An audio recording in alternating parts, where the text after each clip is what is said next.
Subscribe करें हमारे YouTube channel साधना gold को और पाएं वीडियोस सबसे पहले। बेल आइकन दबाना ना भूलें। देखिए, हमारे सनातन धर्म में 16 संस्कारों की विधा रही है। संस्कार जरूरी हैं।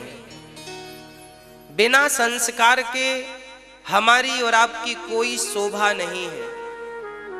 याद रखियो मेरी माँ, रंग रूप से इंसान की शोभा नहीं होती। इंसान की शोभा तो उसके गुणों से होती है, संस्कारों से होती है। हाँ, सुंदर तो बहुत लोग होते हैं, बहुत सुंदर सुंदर भी लोग मिल जाएंगे आपको, पर सुंदर लोगों में गुण ना हो तो उनकी सुंदरता किस काम की। इसलिए व्यक्ति की कीमत उसके स्वरूप से नहीं है, व्यक्ति की कीमत उसके स्वभाव से। स्वरूप से कीमत नहीं होती, स्वभाव से कीमत होती है, संस्कारों से और विचारों से कीमत होती है। इसलिए आपका स्वरूप कैसा है मायने नहीं रखता, आप गोरे हैं कि काले हैं। माता शबरी बिल्कुल काली थी, हनुमान जी बंदर जैसे हैं, बंदर ही तो है। हनुमान जी कौन सुंदर है भाई? हनुमान जी सुंदर हैं क्या? बंदर जैसी आकृति है, बंदर ही है, फिर भी राम ने गले से लगाया कि नहीं? भगवान ये थोड़ी कहते हैं कि तुम हमारे पास सज धज के आया करो। भगवान ये थोड़ी कहते हैं कि हम सुंदर लोगों को ही मिलेंगे। अरे भगवान तो ये कहते हैं कि तुम्हारे हृदय में यदि प्रेम है तो तुम बंदर ही क्यों ना हो, मैं तुम्हें हृदय से लगाने को तैयार हूं। बस प्रेम राम ही, केवल प्रेम प्यारा। रूप और रंग का भूखा तो आज का इंसान है। सांसारिक लोग जो होते हैं ना, ये रूप और रंग के भूखे होते हैं।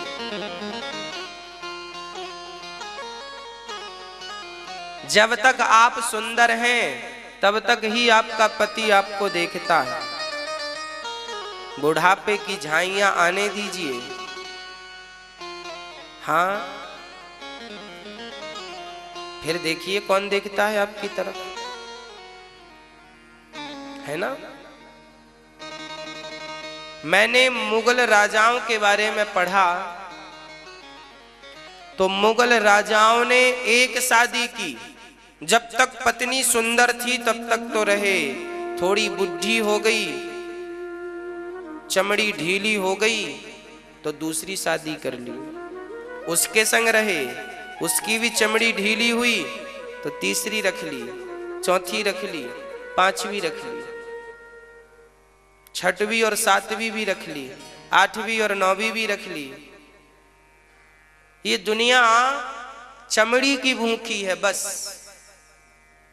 यदि दुनिया को रिझाना हो तो चमड़ी को ठीक कर लेना, और भगवान को रिझाना हो तो मन को ठीक कर लेना बस। दुनिया तन की चाहत रखती है और भगवान मन की चाहत रखते हैं। निर्मल मन जन सो मोहि पावा, मोहि कपट छल छिद्र ना भावा। अब देखना यह है कि आप किसे रिझाना चाहते हैं।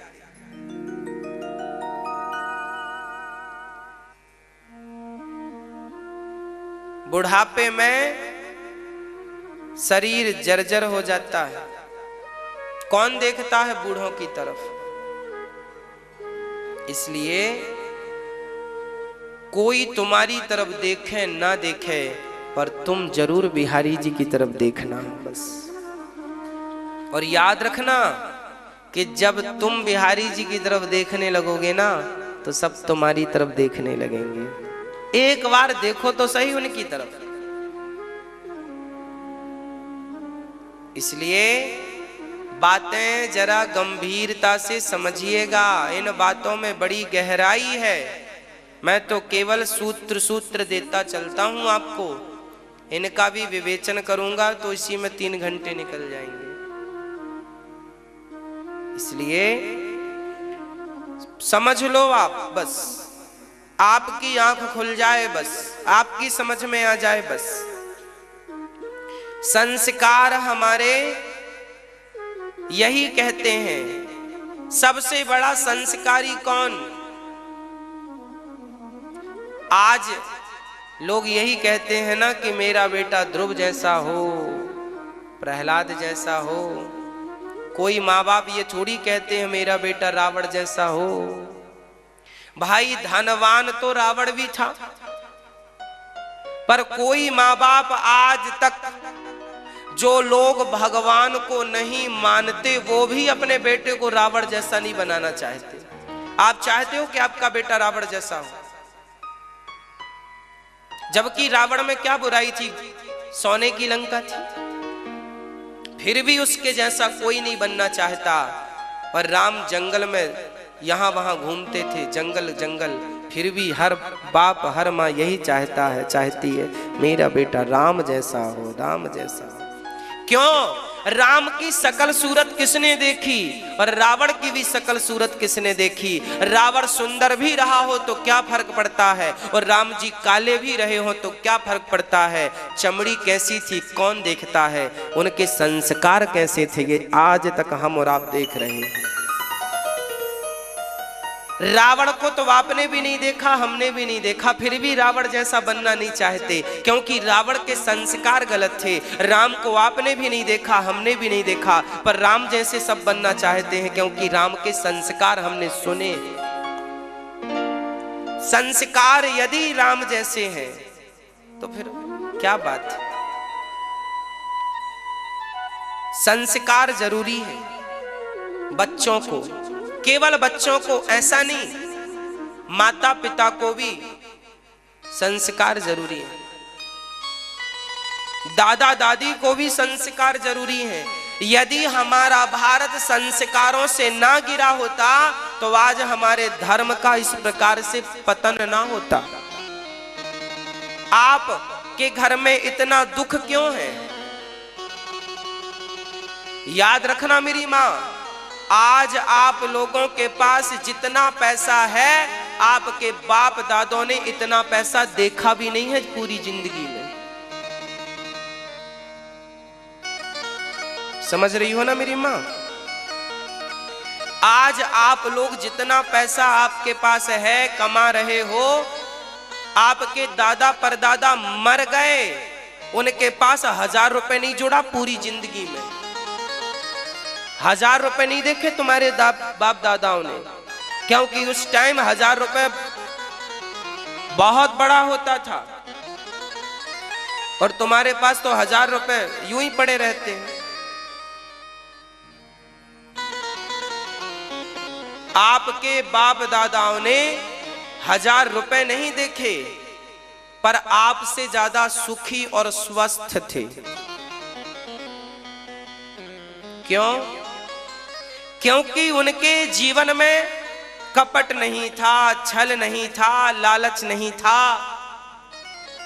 जो मिल जाए हर इच्छा से खा पी लेते, भजन करते, ना झूठ बोलते थे, ना कपट करते थे, ना। पहले का आदमी सरल होता था, झूठ कपट से दूर रहता था। आज का व्यक्ति झूठ कपट में ज्यादा उलझा हुआ है। पैसे बहुत हैं आप लोगों के पास, पर शांति नहीं है। शांति इसलिए नहीं है क्योंकि आपके बाप दादों ने संस्कारों को नहीं छोड़ा था, और आप लोगों ने संस्कारों को छोड़ दिया। इसलिए धन तो है पर शांति नहीं, शांति नहीं। क्यों? क्योंकि संस्कारहीन व्यक्ति कितना शांत रहेगा? संस्कार जरूरी है। किसे जरूरी है? संस्कार सबसे पहले जरूरी है घर के बुजुर्गों को, बड़ों को। बड़े संस्कारी हैं तो छोटे संस्कारी रहेंगे। ये संस्कारी तो इनसे छोटे, ये संस्कारी तो इनके बच्चे बहुत संस्कारी। बड़े से ही तो छोटे बनते और बिगड़ते हैं। आपको लगा इसी से काम चल जाएगा, पर वही बच्चे जब छोटे से बड़े भये और आपको डांटने डपटने लगे, तब आपको पता चला हमने क्या गलती कर दी। इसलिए लापरवाही महंगी पड़ेगी, हमें नहीं आपको। इसलिए बच्चों को संस्कार दीजिए, बच्चों के लिए समय निकालिए, उन्हें शिक्षा दीजिए, पढ़ाइए लिखाइए, योग्य बनाइए। कैसे बड़ों का सम्मान किया जाता है बच्चों को कौन बताएगा?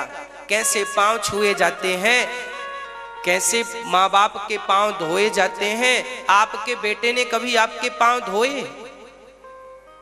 धोए तो अच्छी बात है, नहीं धोए तो कमी बच्चों की थोड़ी है। तुमने कभी अपने माँ बाप के पांव नहीं धोए, आपको धोते हुए आपका बेटा देखता तो फिर आपके भी पांव वो धोता, क्योंकि वो आपको देखता है। आप धोते अपने माँ बाप के पांव,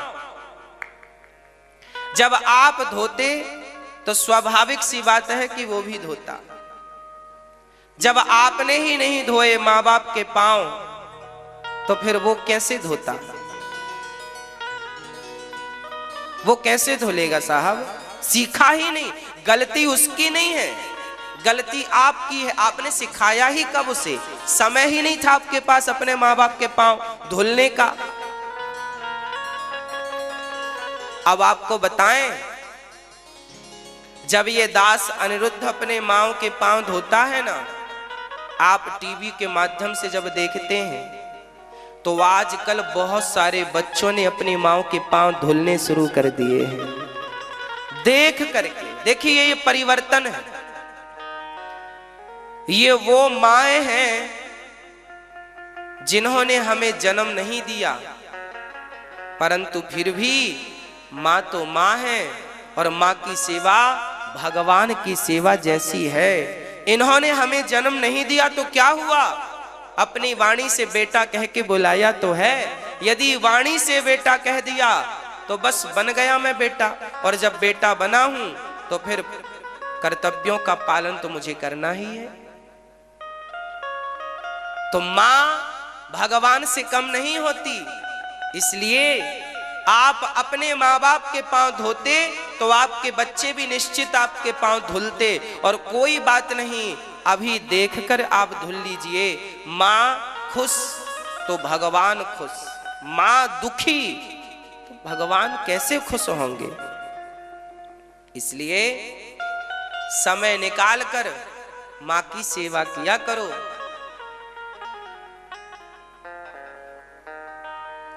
अच्छा, घर में जब बहू आए आपकी, घर में जब बहू आए तो आपकी सास जिंदा हो तो जरूर बहू के सामने अपनी सास के पांव दबाना।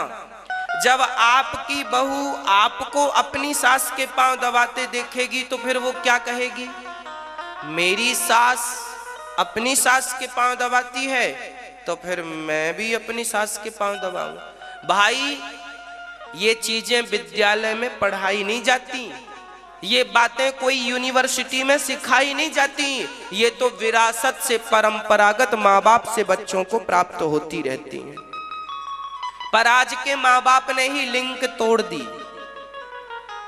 आपने अपनी सास की सेवा नहीं की तो आपकी बहू ने देखा नहीं, जब देखा नहीं तो वो कैसे सेवा करे?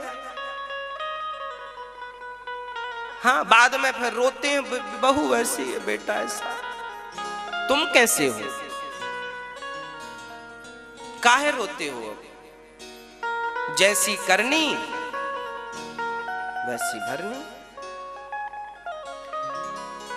आपसे ही संस्कार आपके बच्चों में बनेंगे। बच्चे देखेंगे, सीखेंगे। कुछ चीजें कहकर नहीं सिखाई जाती हैं मेरी माँ, कुछ चीजें करके सिखाई जाती हैं। करके सिखाओ, कह के तो कब से लोग कहते। कही हुई बात का उतना बल नहीं होता जितना बल किए हुए काम का होता। इसलिए कहना मत, करना। कहने पे यकीन मत रखना, करने पे यकीन रखना। करो ना कि कहो। मैं कहने पर यकीन नहीं रखता, करने पर विश्वास रखता हूं। करो।